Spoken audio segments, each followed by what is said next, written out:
Bismillahirrahmanirrahim.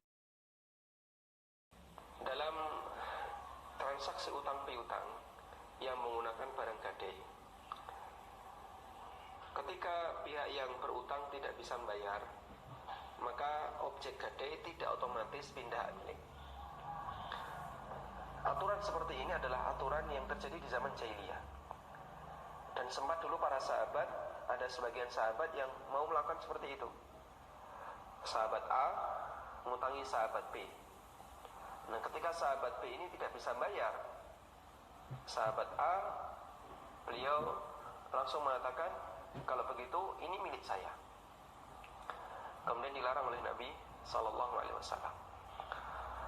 Karena itulah adanya barang gadai, sementara pihak yang berutang tidak bisa bayar, tidak otomatis barang itu langsung pindah hak milik menjadi milik pembeli.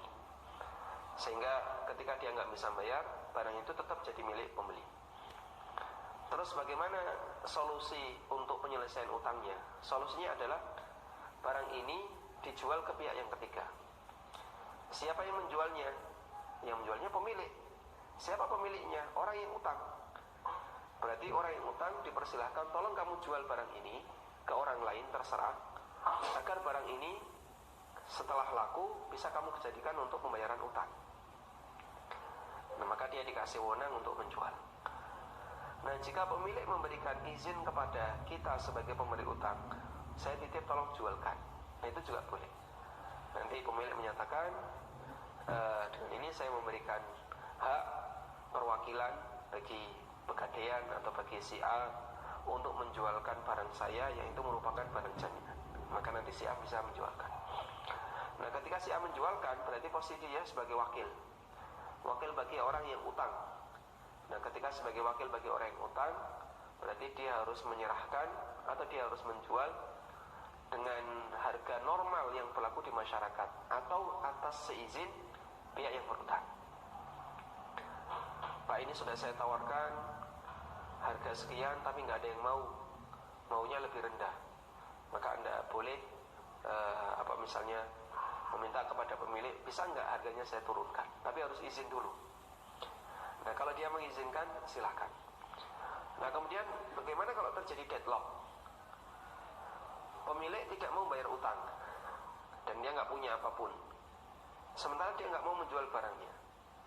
Pihak pegadaian juga nggak bisa menjual secara sepihak. Deadlock ya. Dia mau jual tapi nggak bisa karena pemilik tidak mengizinkan. Sementara dia tagih utangnya, ternyata dia nggak mau bayar. Baik, pemerintah punya hak dalam hal ini untuk melerai sengketanya. Dengan cara apa? Pemerintah berhak untuk memaksa pemilik agar menjual barang itu. Jika ternyata pemilik tetap nggak mau menjualnya, maka pemerintah punya hak paksa.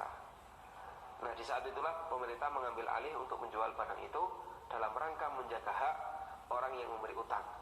Baik, pembahasan ini tidak berhubungan dengan masalah riba ya.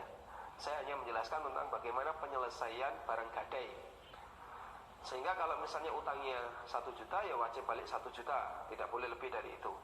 Dan nanti ketika barang terjual, maka hasilnya dipakai untuk menutupi nilai utang, tidak boleh ada kelebihan dari 1 juta.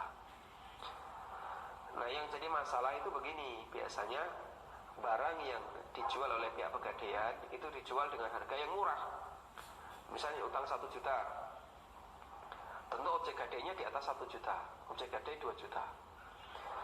Dijual oleh pihak pegadaian, ini utangnya 1 juta, sudah dicicil tinggal 500.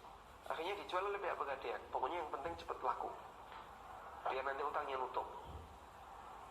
Sehingga misalnya dari 1 juta kena bunga jadi 1.200.000, dicicil 500, berarti kurang 700.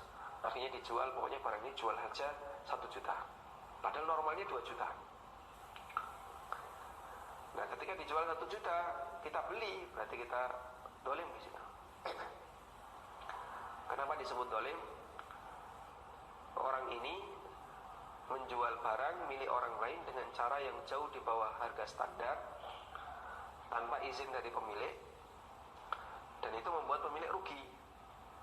Dan kejadian realnya seperti itu. Itulah yang membuat kita, kenapa lelang resmi di Pegadaian atau di perbankan itu tidak kita rekomendasikan, karena biasanya dijual dengan harga yang jauh di bawah harga standar.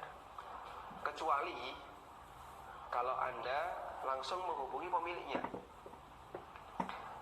Pak, saya beli saja sebelum dilelang oleh pihak Pegadaian, atau kalaupun sudah masuk lembaga lelang, nanti dia bisa batalkan, Pak, ini mau saya bayari, ini tolong barangnya jangan dilelang. Dan Pegadaian biasanya juga melayani itu. Maka Anda beli dari pemiliknya dengan harga normal, insya Allah tidak masalah.